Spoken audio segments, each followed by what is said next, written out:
I'm JJWalsh, your host in Hiroshima, Japan, sustainability focused content creator and consultant. And I am talking with the amazing Charles McJilton, the founder of Second Harvest Japan.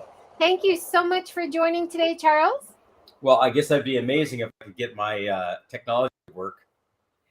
No, you're a man of action. Technology is not part of that. It's probably true. Now, My Mac is a 2010 Mac.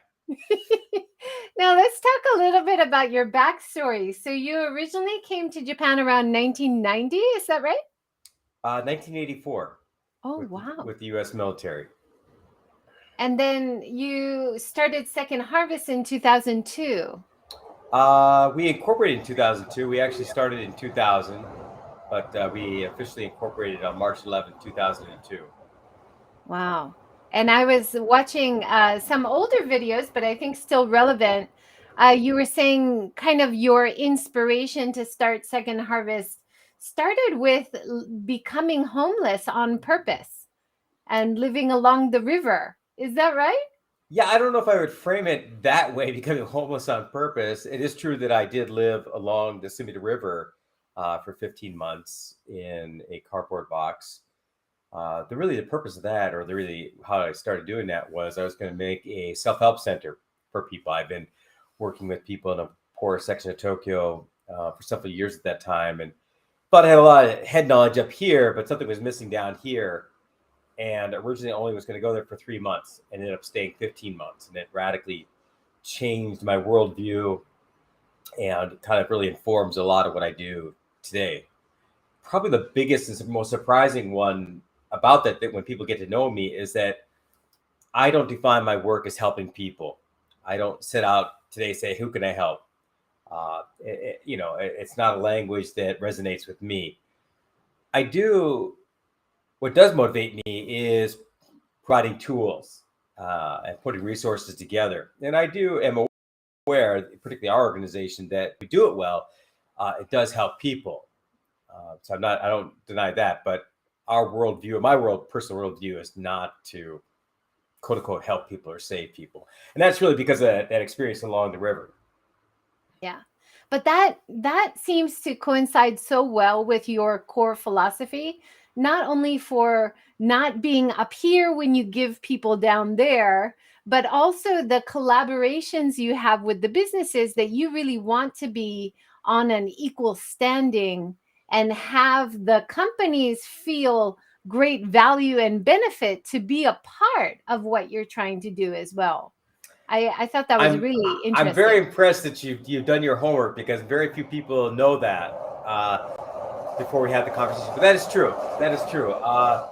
We want to, as much as possible, establish an equal relationship with the people that we are serving, and also the people that we work with inbound. So it goes both ways.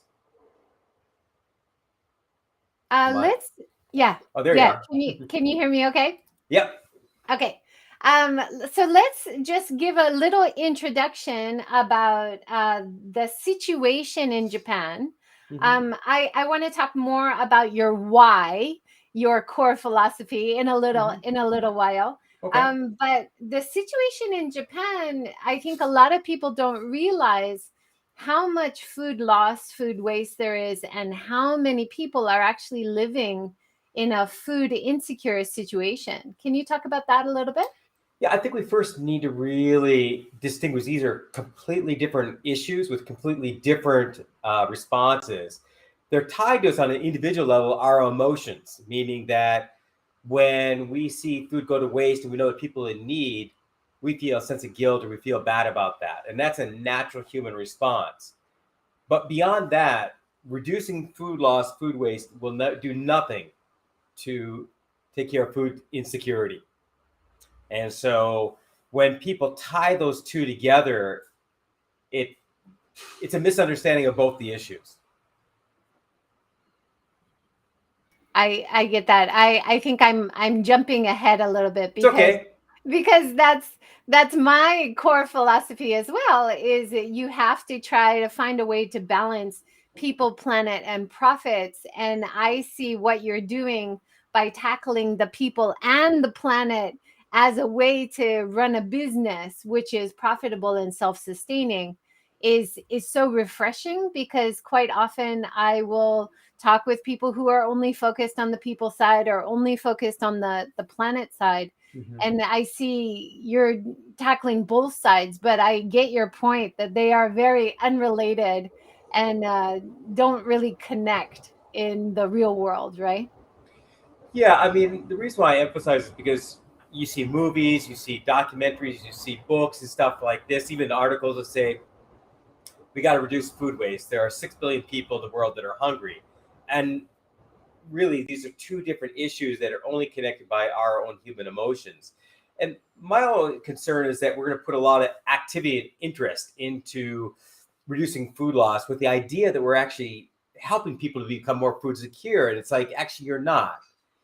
You may want to reduce food loss, food waste for reasons, the personal reasons and stuff is fine. I wouldn't deny that. But if your goal is to increase food security, that's a different issue that you need to focus on to think about that. I also I've supported you guys for years. Thank I've you. I've talked about you guys for years. I love Thank what you. you're doing. But even for me, I think there's a lot of things about what you do and how you do it, which I didn't realize. So let's talk a little bit about how you do, as well as the core why you do what you do. Go ahead, give us an introduction if you can. Yeah, so we have 4 basic programs. We have a hot meal program. We have a central kitchen where we prepare hot meals to distribute out to Ueno Park and also other organizations that distribute out to other places throughout Tokyo. We have our Pantry program, which delivers food directly to people in need. We also have our food bank, which is more think of as a wholesaler, matching up large donations that come in out to about 300 different agencies and pantries throughout the Kanto area. And then we have, lastly, our advocacy and development, which also includes disaster response. So those are our 4 main things. Our overall goal, though, is to create a food safety net so that someone in need of food has a place to go and get that food in a way that makes sense to our culture here. Yeah. Now you have some data from some of your talks talking about the surplus food in Japan, food that is thrown away while it's safe for consumption, Mhm. is equal to Japan's annual rice production. I found that really surprising. Yeah, that's a number that's out there that I would say is accurate. I mean, And accurate as far as I've seen the last, doing this for over 20 years. yeah. And then on the food insecurity side, talking about running a food bank in Japan and how there's so few compared to other cities around the world, New York City, San Francisco, Hong Kong, even. Amazing. Certainly, that's true, and that's semi-reflective of the nonprofit sector in itself here in Japan, which is fairly small. There are probably only about 15,000 people employed in nonprofits or NPOs throughout Japan, and where I come from, the United States, there's over 1.2 million nonprofits throughout the United States, and so scale is quite different um, in terms of history, role within society, expectations of nonprofits. And you actually mentioned there's a really high mistrust in Japan for I nonprofits. salute you again. I I held that one hadn't back. I held heard that one that. back because I thought, oh, I don't want to bring up something that's too negative and stuff. No, I did not know that. That's amazing. Right. And certainly that is, I would say, not surprising to me in my experience here. Uh, over the last 20 years and stuff, that there is a high degree. And I would attribute that more to the fact that, one, we have a very good government here in the sense that takes care of a lot of our basic needs, highly trustworthy. Corruption is practically non-existent at the lower level. So people feel that the government should be providing all these services here. And so the need for a nonprofit sector, civil society sector, it's probably seen as less. And so people don't actually come in contact with it as much as, say, as an American growing up where civil society was fairly robust. A lot of different nonprofits you would engage in. So it wasn't so far away from that everyday experience. So I think that's part of what drives that. And the last one is that in Japan, we tend to take care of people in our inner circle. And so it's like, why are you taking care of or reaching out or providing a service to people that are not part of your inner circle? Certainly natural disasters, I think, Japanese culture here does respond. You see it Tohoku, so Kumamoto, you see it in Western Japan. Yeah, there's some pictures there. So you certainly do see that people will respond. But when it comes to social issues and stuff, I think people feel that's best left to the government to take care of those issues. Yeah. I found that really powerful. And that actually resonated with me on a lot of different levels, because a lot of the conversations I have about why don't we make this better choice, which is less wasteful, or why don't we make this better choice, which is more supportive of the community or people in need. And quite often the resistance comes back. That's the job of the government. I shouldn't even have to think about that. Whether it's actually a gap in what's happening in reality or not, that's a very strong sentiment in Japan, I've found.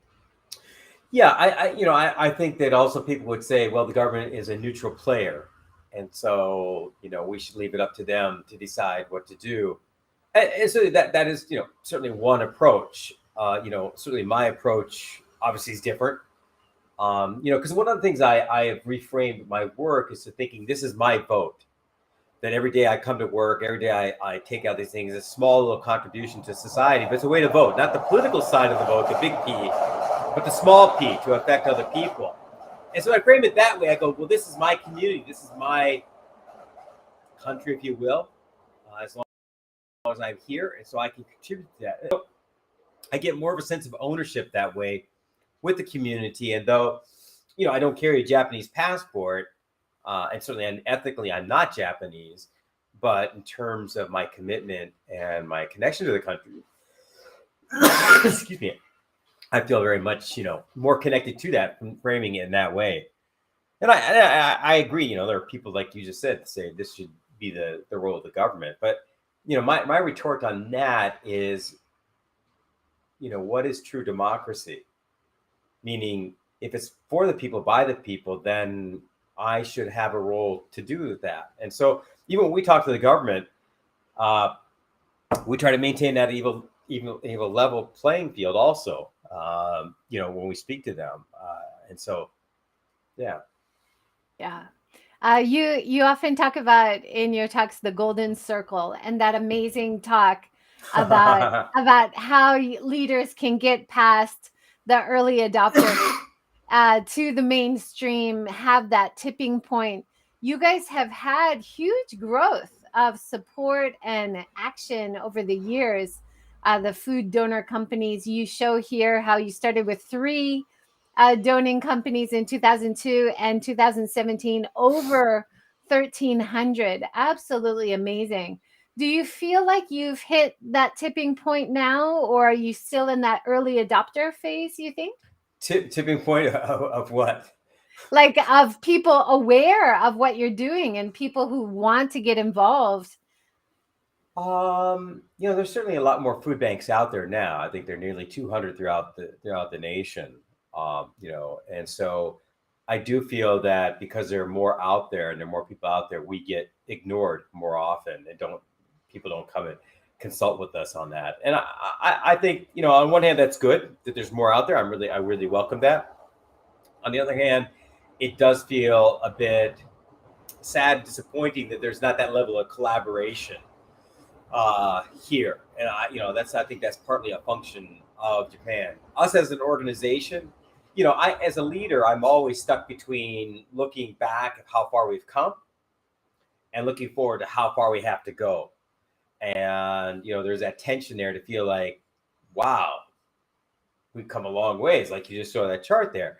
But then there's also, I look around and go, wow, we are just a small little, bookstore compared to some of the major food banks overseas. And so, try to be realistic given the different scenario and stuff. So as far as reaching that tipping point, no, I would not say so. I would not say that we ourselves have reached a tipping point. There's still a lot more room of growth, you think, in what you're doing? I would say so. I would hope so. One of the things that I have come upon in the last 6 months or so is this a sense of embarrassment about how I looked at different things a year, 2 years ago, 3 years ago, even looking at how we responded to Tohoku. And on the one hand, that, as a leader, that feels embarrassing, right? You think, I could have done that better. On the other hand, it goes, that means I'm learning a lot more stuff, and that we have a lot more ways to go. And so that part I feel, is more encouraging about that side. Yeah, definitely. Let me just refer back, since we're talking about looking back, this mountain that you were talking about in 2016 and the goal to feed 100,000 people by 2020. How was that? Did you reach that goal? We did. Actually, we extended that by a year because of COVID. And actually, yeah, we were able to reach that goal of creating not us alone, but other organizations coming forward, making their own pantries, people coming forward to create organizations for us to get food out there. So yes, we did reach that goal. That's awesome. You can hear the hesitation in my voice because, in one sense, it's a numbers game because you're like, well, how do you define that? How do you look at that? Right. And so, but it was certainly a worthwhile goal. And I think we were hoping, I think one of the disappointments you probably hear my voice is that we really wanted that to be a showcase to show the world when they look to us at the Olympics. And we all know how the Olympics, turned out in the end. And so that to me was a missed opportunity. And so that was a bit disappointing, but yeah, you always shoot for the stars and you don't always get there, right? Well, it's an amazing goal to pass, I think, considering coronavirus must have made things really complicated for what you're doing and the infrastructure of getting food and delivering food. How hard was it to adjust? Yeah, so this wasn't our first natural disaster to respond to, but it was the first one where the pandemic was ongoing. The risk was ongoing. And certainly 2 years ago, like all of us in the world, we didn't know how risky it was. And so a lot of the precautions I think we took then, I wouldn't say counterproductive, but they were probably more than we needed to. But we certainly, we saw our corporate volunteers disappear because their corporations were asking their staff to stay home. We saw mothers who were looking after, who had small children going to school, couldn't come because they had to stay home with their children. So we saw a dramatic increase in number of people coming down to get food assistance. So over a 6-week period, we went through 26 iterations of a flow chart of how we're going to deliver food to people. It was a bit intense, I tell you, every day. It's like, how can we do this a little bit differently stuff? Because we don't have a big footprint down here. You have 200 people showing up. Your your 200 or 300 people show up. Your neighbors get a little bit nervous about that and stuff. But it was a huge learning process for us, and one that I'm extremely proud of our staff to be able to iterate and learn and develop and stuff. And it served us well when we went down to Okinawa in July of 2020 to have that same type of mentality. Yeah. I saw the Okinawa video that you have on your YouTube channel, and I had not realized that the situation is so much worse for food insecurity, even close to 30% for kids in Okinawa are food insecure. Yeah, relative poverty rate in Okinawa is close to 30%. Excuse me. Wow. That's true. So it looked like a great initiative. It seems like most of your activity is focused in Tokyo, which makes sense. It's the biggest population. Do you have other branches regularly assisting around Japan? Yeah, our main focus, obviously the Kanto area. We have a warehouse in Saitama and Kanagawa and also Tokyo right here where I'm right now. But every month we go down to Okinawa and provide services down there. And then throughout Japan, from Hokkaido down to Okinawa, through our partner food banks, we do provide food to them. But all those organizations are independent, meaning they're not under us.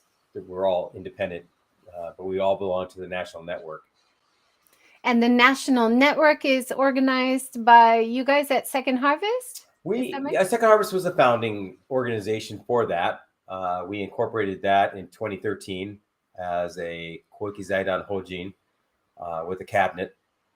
And so there are 11 food banks that belong to that national network right now. Now, what we're looking at now, you call your 4 programs. Can you tell us about these? Yeah, so our Harvest Kitchen is we prepare hot meals every week.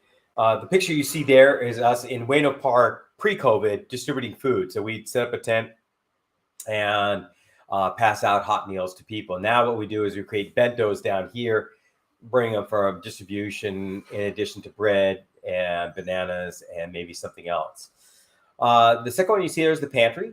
That's a relatively old picture, but that's all right. And then Marugohan below that is the updated version.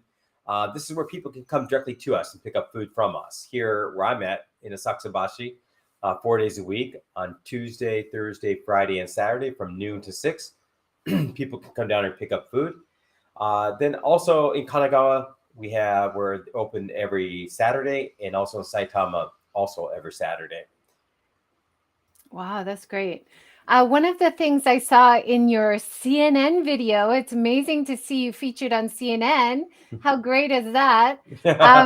Is asking people to commit to doing something which helps other people as well when they come and get food. Are you still doing that? Yeah, so that was behind Marugohan. Maru means circle, Gohan means food, to create this cycle of people getting food and then making a commitment to give back to society, to do something for society. And so that was the beginning of that. And that we received a grant from Expo 2020 Dubai to help develop that. And then we took this concept and we went down to Okinawa. Okinawa has a concept called Yui Maru, to help one another. And there we asked people if they could bring a canned good or some type of food to when they come pick up for food. And surprisingly, the first time we did it, about 85% of people did that. And the next month it went up to 90% and stayed consistent between 85 and 90% at our distributions throughout Okinawa. And so if you see the video there, you'll see people doing that, picking up food or bringing food in. Yeah, that's great. So at the bottom here, it says in 2019, Second Harvest provided 3.5 million food servings to families in need. That is amazing. That's across Japan in 2019? That would have been mainly in the Kanto area. But yeah, we probably regional food banks would receive some of the food. The majority of that, I would say, would have been in the Kanto area. And then continuing along with the programs that you do, you have food banking and advocacy. So food banking, you just think of it as a wholesaler. We have offers for large donations of food. We take it in, store it in one of our warehouse spaces, or make arrangements for it to be delivered directly to a welfare agency. The fourth one there is advocacy and development. We're trying to promote and create a food safety net for Japan. And so we do different activities centered around that, ranging from an annual symposium in the fall on World Food Day, to making speeches, to sometimes testifying at the Diet, or talking to lawmakers when we're invited. So just different things that we can move the ball forward, I guess, in a way to help us to rethink what society might look like with a food safety net. Yeah, so important to have a variety of ways to spread your message and to interact with different groups of people, right? Yeah, definitely. I mean, there's, creating access to food is, a wide variety of ways that need to be approached. And so, just distributing food or hot meals is one way, but it is certainly not the only way that we go about doing our work. I was really happy to see a lot of your individual stories from volunteers. So, here in one of your videos, one of your drivers is saying for him, the reason to get involved was when he was in high school doing sports, and the saying one for all for one Hmm. really resonated with him as a reason for him to get involved with Second Harvest. You have your own really powerful personal story as well. Do you find most of the people who get involved with Second Harvest have these kind of deep personal stories which make them spur on to action? I don't know, because I often don't ask people, why they're involved. I know that may sound like I don't care. It's not that I don't care. It's just, It's personal, right? yeah, it's Sometimes. personal, but if you do talk to people, people have interesting stories, as you pointed out. I think one of the more gratifying things for me is when people come down here and they go, I thought delivering food in the park would be different, or I thought passing out food would be different, or I thought the people coming would be different, or I met new people and it changed my viewpoint a little bit. That I find extremely gratifying. And I think that's one of the key benefits of getting engaged with a nonprofit like ours. Could be anyone, but just to shift your worldview and your mindset and widen it. Yeah. But you're right. People do come down here for a wide variety of reasons, ranging from they just want to get out and meet people to faith-based reasons, to own personal. Maybe they were as a kid didn't have enough food or something like that. And they want a chance to return that favor to other people. Mm-hmm. Yeah, great. In your talks, you often talk about the inspiration from Martin Luther King or Hillel the Elder here. Mm-hmm. If not us, then who? If not now, then when? Mm-hmm. And Robert Kennedy here. There are those who look at things the way they are and ask why. I dream of things that never were and ask why not. Do these still resonate with you? I gotta tell you, you are amazing. I don't know where you picked up all this stuff. I don't know if you got access to my laptop or something, but It's all public. Yeah. is it really? Wow. Okay. Yeah, no, they definitely do resonate with me. The Robert Kennedy one resonates from the sense that rather than us focusing on what's wrong, right? Why doesn't this? Why doesn't the government do this? Why doesn't that? Which is easy to do, right? Is to focus on what would be possible if we were to collaborate. What might we create together? Is kind of the inspiration behind that, or how I translate that. The one with Hillel the Elder and Martin Luther King, if not us, then who? If not now, then when? Meaning that each one of us have something that, excuse me, we can do, and that and if we wait till tomorrow, wait till we graduate and stuff, generally that day never comes. And I guess for me personally, to come back to what we said at the beginning, about not helping people is not feeling responsible for people. My own personal philosophy on that, but to say I freely respond, I freely do this, right? Not out of a sense of obligation, but I want to do that. So that's where, we often say here, murinaku, to not stress. Of course, I'm sure we probably work more than we probably should, but to really focus on having fun, enjoying what we're doing, and not try to have some, work-life balance when it comes to that. Did I see that you're also doing Spartan races? You're quite the athlete, aren't you? Spartan races. I've done several Ironman. Where'd you see Oh, the Spartan Ironman. races? I thought somebody mentioned that you were doing Spartan. But Ironman, yeah, Ironman. that's Yep. that's a real hard pursuit as well. My husband did Ironman for a while, and we Did both he? did triathlon. Yeah. Yeah, I got my Ironman cap All here for right. Ironman Canada. Yeah, that's pretty. That's a long day, as my brother would say. That's a long day. And a lot of training. It is a lot of training. You can't. That's when you just can't show up after training for a couple weeks and stuff. No. No, no. So that when we were doing triathlon, we were actually traveling around Japan to areas we would have never seen otherwise to Mm-hmm. do the races. Oh, really? That must be really interesting for you when you travel around for Ironman because you can actually see a lot of rural areas while you're doing the course, right? Yeah, I mean, I've done the two main locations is Canada and Malaysia, and it was beautiful to be able to see both of them. But whenever I travel, I make it a habit to go out and jog. I was in Sweden last week for a conference, and every day went out for an hour to go see part of the city and stuff. So within that 5 days, I saw a huge amount of the city that probably if I hadn't been out there jogging, I would not have seen. So yeah. So do you have a lot of international collaboration, like going to conferences, like you said? Do you have that global interaction as well? Pre-COVID, I did. I mean, Dubai, went to Dubai in February, but that was the first time out of the country, I think, in at least over a year. And in Sweden just recently, just came back from there. So, but pre-COVID, yeah, I would quite often travel overseas to different conferences or different programs, because there's a lot of interesting things happening outside of Japan. And it's good to get those ideas and to think about how might we incorporate them here, and also take some lessons learned from them, some false starts or things that didn't work out for them, to go, oh, okay, I could see where that may affect us, or we might have the same type of approach. We might want to rethink what we're trying to do. Yeah.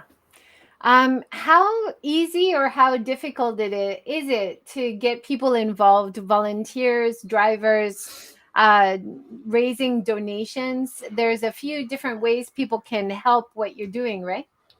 Yeah, certainly. We are open. We're operating Monday through Saturday, so we're certainly happy to have volunteers come. They can come to our website to sign up. We want people to sign up so they're covered underneath our insurance, and then they'll get an email with a calendar of different places they can donate their time. So drivers, we certainly always need drivers. We have several, vehicles that that require a manual driver's license, but we also have automatic vehicles for that. So definitely always need drivers. And enough of my staff speak English, so that if you don't speak fluent Japanese, that's not going to be a barrier to coming out and helping out. And at the end of the day, what we do is not necessarily rocket science when it comes to preparing or passing out food. So there's a wide range. And also, see their pro bono services. If you have a professional service that you'd like to donate, certainly feel free to reach out to us and see if there's a good fit for us to work together. Yeah. Do you often list the companies that are supporting you? Mm-hmm. Has it been during COVID? Has that fallen off a bit? You said your corporate volunteers kind of fell, but have the food donations or money donations, have that been consistent over COVID? So that's a good question. So financially, and it wasn't just us, food banks throughout the world, or frontline organizations throughout the world, saw a tremendous amount of financial input in 2020, and also I would say 2021, and we were certainly included in that. And that's what propelled us to have operations in Okinawa. We were only going to be down there for 3 months. We had a large donation from Barclays. They said, where else is there a need in the country? We knew Okinawa was one, and I traveled down there in June of 2020 to see what could be done. We made an initial 3-month commitment, and we're still down there 2 years later, just because of the need. Food-wise, though, the unintended consequences of a 2019 food loss law was that we saw a dramatic decrease in the amount of donations. Part of this was that with the enactment of the law, companies that were previously destroying food were now selling it to third-party markets. And so we seen a dramatic decrease in the amount of food being donated to us. I mean, I think it's out there personally. I just think that where it's being redistributed right now is less to food banks. Yeah, you talk about food waste a little bit. Yeah. How Japan's quality control is really high. compared to America, and there's really few cases of food poisoning here. So it's a good thing. But Yeah. if it's not perfect, like the perfect vegetable or an ugly vegetable wouldn't be in a supermarket, a dented food can wouldn't make it to the shelf. Can you talk about that a little bit? Yeah, I mean, I think pre 2019, for the law, that was certainly the case. I mean, I would say if it wasn't perfect, pristine, and presentable, it doesn't get put out to be purchased. And so, and that would include not the item itself, but the packaging, the box that it came in. So yeah, Japan had very, very high standards for their food.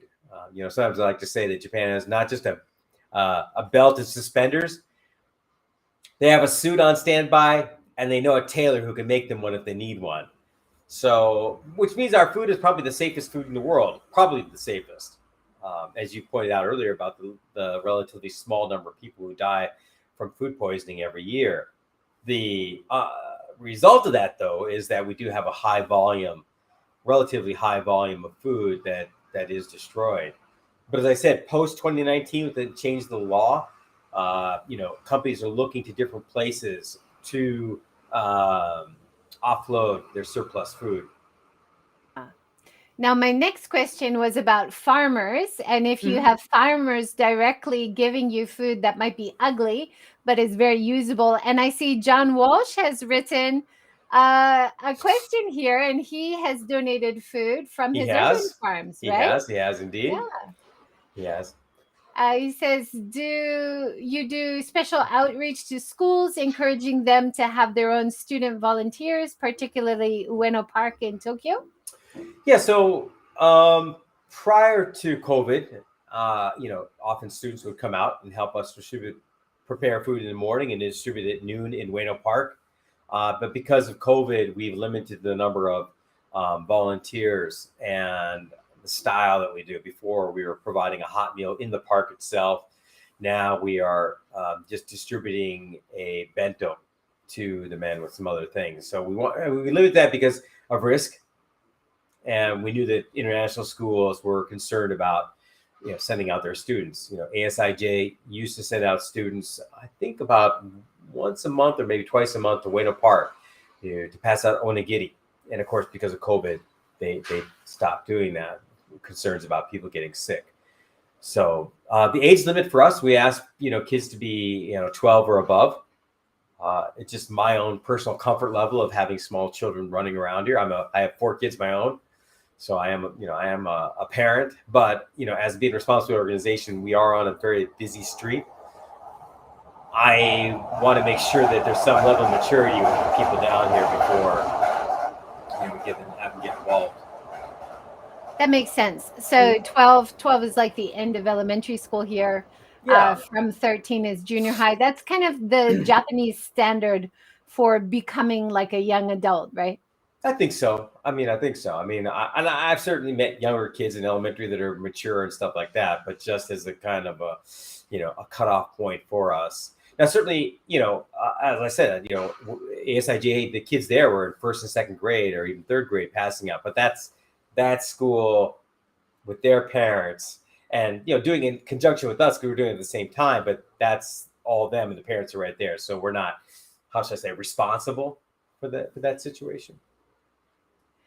A lot of what you do, running the food bank, getting in touch with people who will donate money, getting your PR out there, doing education and outreach.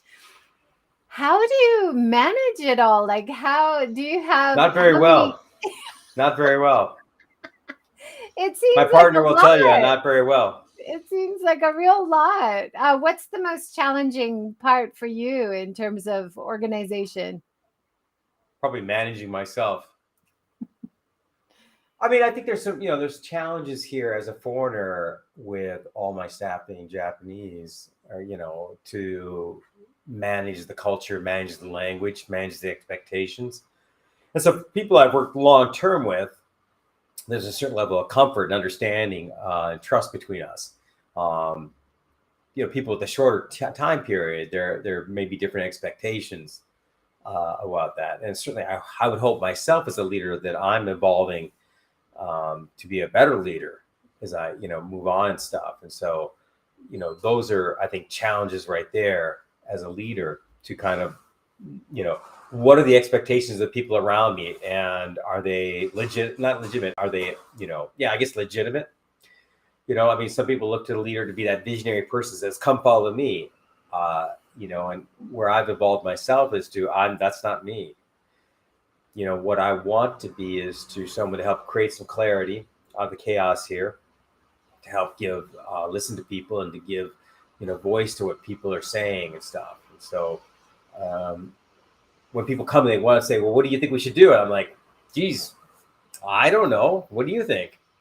People get disappointed by that because they're like, I thought you were the leader. And I'm like, well, I am, but I need you and I need us to talk about this together to think about what are some different ways we might want to approach this. One of the key driving things is our values.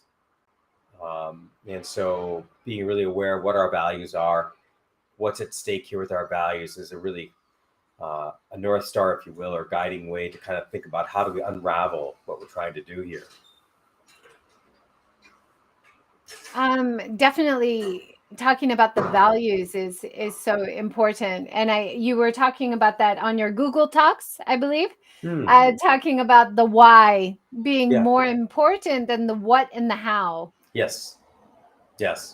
I mean, I got that from Simon Sinek, so it's not mine originally, but when he said it deeply, deeply resonated with me. And I've just seen over the years, time and time again, how coming back to that, what is the core why of what you're doing? And kind of like an onion, you keep on peeling back the different layers of understanding why am I doing what I'm doing? And it also can be, based on my age and development and where I'm at and stuff. But, coming back to that, focusing on that why as a motivating factor, to me is a huge one. When I listen to people tell me what they do and stuff, I'm less concerned about what they do, right, than why are they engaged to it, what drives them, what spurs them on to do that stuff. Well, I'm sure you can see that in your volunteers, right? Are they doing it just to tick a box for their school commitment to community service, or are they really interested for whatever reason? Yeah, I'm sure you can see that in your volunteers, right? I mean, you can see it with anybody, right? I mean, and I think that's kind of sometimes what people's own self-awareness and what they want to get out of it.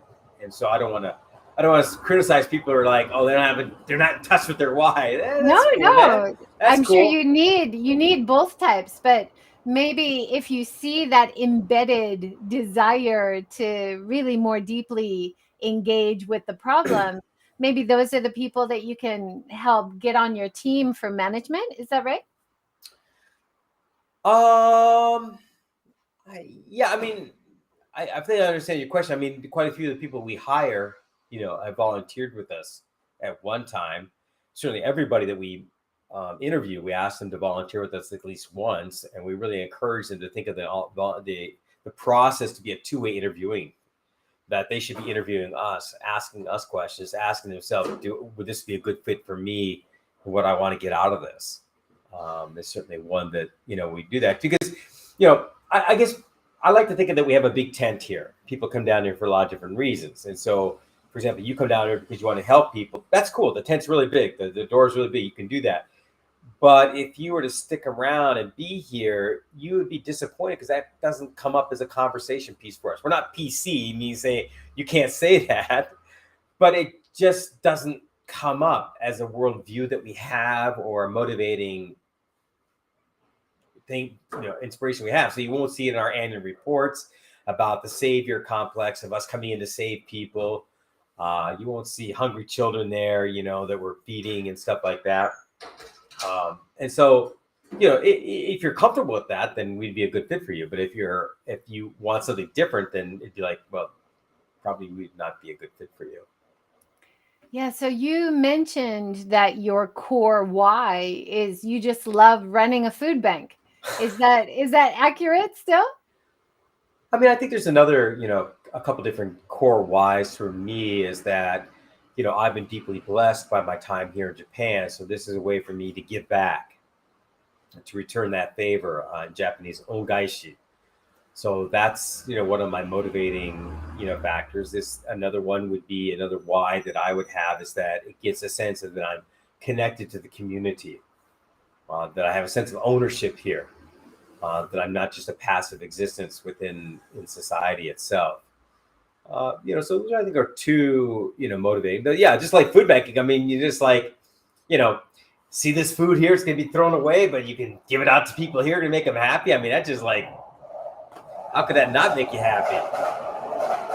I love that. And I love that sense of engagement. Even as an outsider, you are invested in your life and work in Japan and you want to give back. I think that's a great reason to do what you do, as well as food banking is very cool. Making use of waste is very cool. Giving food to people that's not being used to people who need it, that's so cool, right? This is some fun things. It's a good way to stay out of jail. Now, you mentioned you first came to Japan as military. That's correct. Have you kept any military contacts? Like I know Project Tomodachi, which was during the Tohoku disaster, they were very active in giving support. Have you found any volunteers or any connection to the military in Japan? Yes. So, we have people from the Air Force are going to come out this weekend to help rehab our second floor across the street to make it into a store. And also down in Okinawa, we regularly have servicemen and women come out and help out, pack boxes and deliver food. Yeah, so the military still does. And actually, the sororities that are on the bases do food drive for us quite often. And that's very, very helpful. That's awesome. I've, had that connection with military over the years. We're in Hiroshima. We're right next to Iwakuni. Yep.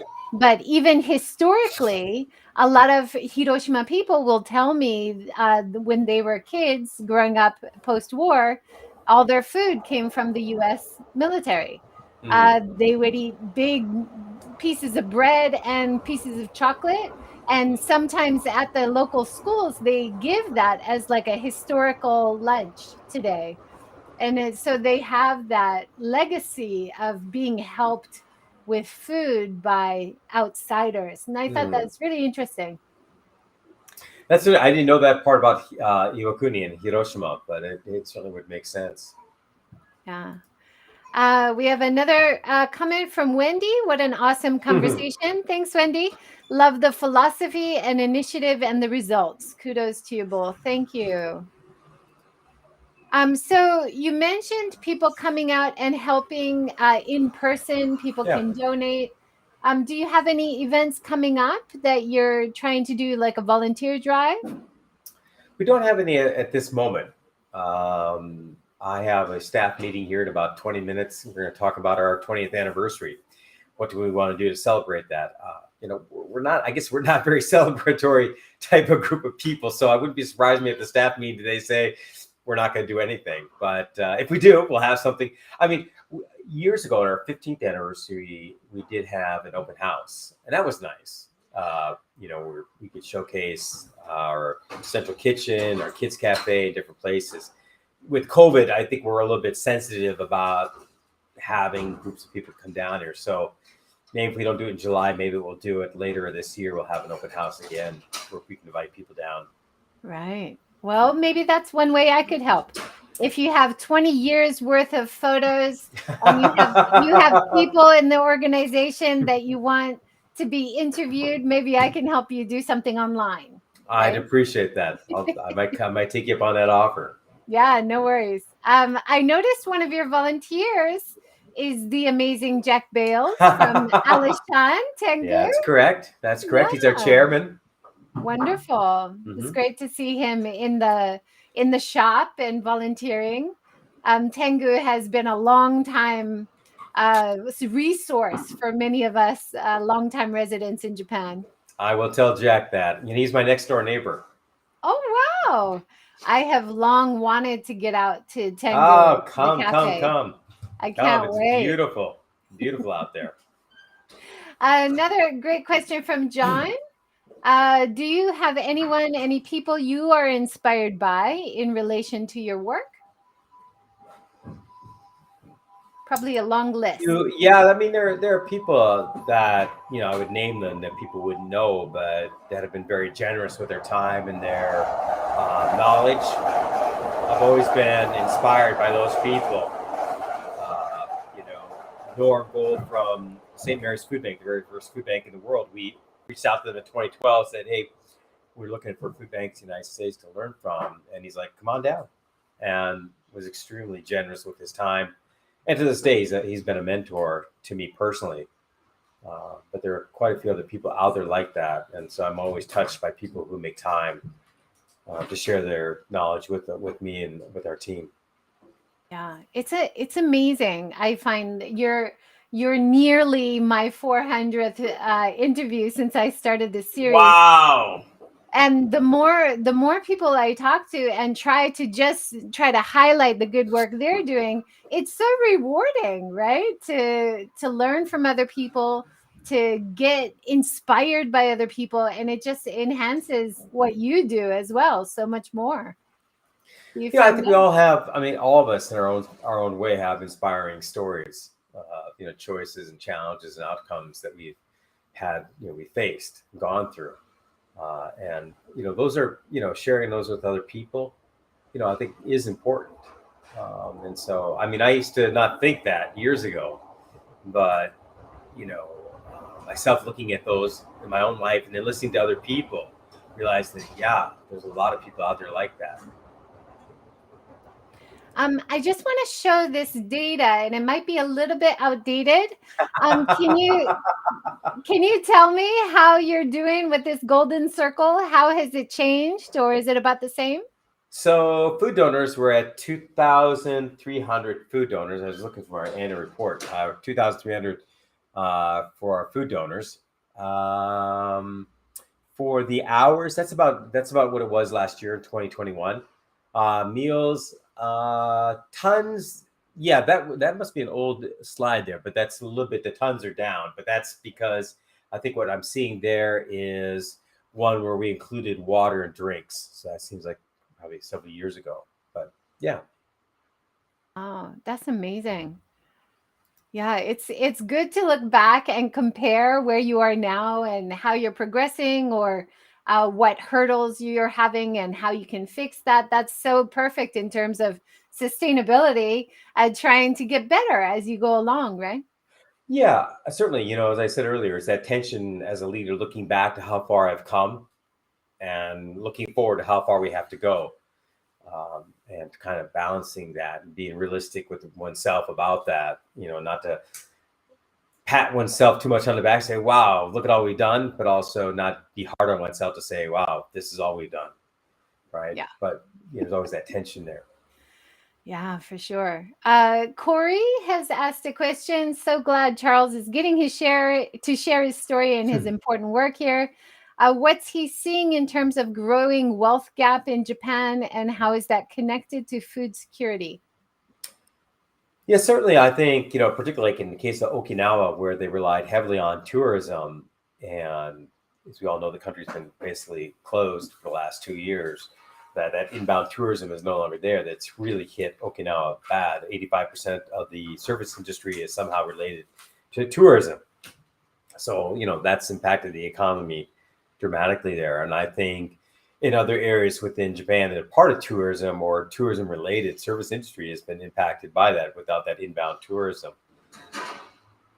As far as the wealth gap, I can't speak accurately about that, if that's increasing or not. Food security is increasing or not. It's hard to say because there's so few of us out here to make an accurate assessment of how many people. We say conservatively about 22 million people, lack some type of food security, throughout Japan. And so, you know, that's just an estimate. And also the same with government has made fairly the same estimate, but both of them are estimates, not like a very concrete survey or, analysis of it. Yeah, I think we don't really know what the impact has been from COVID quite yet. I was at a coffee roaster yesterday, a small coffee roaster, and he said it's been really tough for him. And I was like, wow, that's weird. And he said, well, most of my buyers are restaurants and cafes, and so many of them have closed. Right. And whether they're going to reopen or not is kind of up in the air. But he said on the good side, more individual people working at home are drinking coffee. So he's been able to survive, but I'm sure there's a lot of eateries that have closed. The whole food situation seems to have radically shifted in the last 2 years, right? Yeah, and certainly the situation in Ukraine, food prices throughout the world are going up, and so people are definitely saying within the next 6 months to 18 months, you're going to see dramatic challenges to the food supply throughout the world. I was in Sweden last week at a conference, and someone pointed that out. They did say, countries like Sweden and probably Japan would probably fall in that category that will probably not be dramatically affected, but there'll be countries in Africa, South America, Central America, Southeast Asia are going to be dramatically affected by the rapid increase in food prices. And so that is an issue that will continue to grow. I mean, in Japan, our food self-sufficiency is only at about 40%. So 60% of the calories we consume come from overseas. Yeah. Now, it's not to say that we couldn't increase that food self-sufficiency in Japan through different actions and stuff. It just means currently what it is right now and how our consumption pattern is. Yeah. And I was reading about the reason the yen is so weak right now, because I'm planning to go and see family this year, and it's crazy, right? The yen's level. And one of the arguments is the inflation, and that's going to have a really big hit on food prices, which is imported. And like you said, 60% or more is imported. So we might start seeing a real increase in pricing in the stores, which is going to hit people who are already struggling because of COVID quite hard in Japan, right? That's correct. I mean, people that have lower income levels are spending a higher percentage of their money on rent, food, other basic necessities. And so it will impact them harder than other people. That is definitely true. So what the work that you're doing is more and more important, I think, as we go through these difficult times for many people. What do you forecast? Can you look ahead a few years? Do you have any aims that you'd like to mention, or any other projects you'd like to start? I always have projects I'd like to start. There's never a problem with that. I certainly would like to see. One of the goals that I'd like to see is one unified national food bank network. There are about 2 or 3 out there right now, depending on how you define a network. I certainly would like to see at least one to emerge out of that, more collaboration among the different networks. The second one, I'd like to see that there be more collaboration between the various food agencies and also the government to work more effectively together on creating a food safety net for people. Those would be 2 things that I would always hope for. Whether it'll happen or not, I don't know. I mean, at least on the network side, I have some influence there, meaning I'm the chair of the national network. So I can certainly reach out to the other networks and we plan to this year to at least begin that conversation again of how we can drive to one unified network. On the government side, we can do what we always do is, offer our hand and offer, our experience and willingness to work together with them to, more effectively create a food safety net for people and stuff. So you have individuals who volunteer and offer financial support. You have companies. Do you also have some government funding for the work that you do? No, and my hesitation here is because I've been told that it's not government funding. Money from the dormant bank accounts, we use that for a project in Okinawa. So while the funds are managed by the government, they don't belong to the government. I was corrected recently when I said, "Oh, that's government funding." He says, "No, no, no, no, no. It's people's money. It's managed by the government." Okay, fair enough. Fair enough. Is there one or the other that you are in more need of, or both? Are you more in need of people lending a hand, physically being there, or more financial donations would be helpful? I mean, it's always a question. I mean, it's not more money is going to create a bigger bang because it does. It's almost like growing a garden or grass. Money being fertilizer, a certain amount is going to help, but too much will actually be detrimental to the long term growth. Second is it can't happen overnight. And so some things take a little bit longer than we would like to. So there isn't one magic bullet or one magic thing that if it happens, it's going to increase it. I would say definitely, I always welcome people to collaborate with to help us to rethink what we're doing, maybe in a different perspective. And also people bringing other resources together to think of how we can make food accessible to people. So, those type of conversations, are certainly helpful. And obviously, lastly, money in the right place at the right time makes a big difference. And that major donation from Barclays in 2020 pushed us down into Okinawa. And that opened up a lot of things down there. It's really important, right? That ebb and flow and changing, everything's changing in what you do. One last question from Simon. He says, do you know any grace gardens in Tokyo in which volunteers or your customers assist in the growing of food?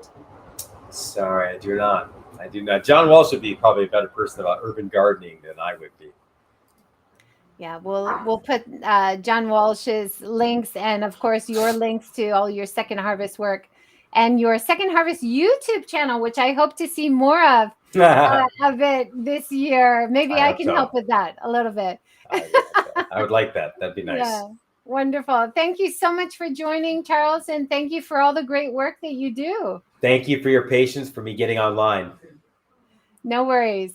Let's hope to collaborate more this year. I'd love to help out. Thank you so much. All Thanks right. everyone for joining. Take care. All Join us right. again tomorrow morning as we talk to James Hollow about his research with Japanese consumers, how they think about sustainability. Take All care. right. Thanks, Thanks. Charles.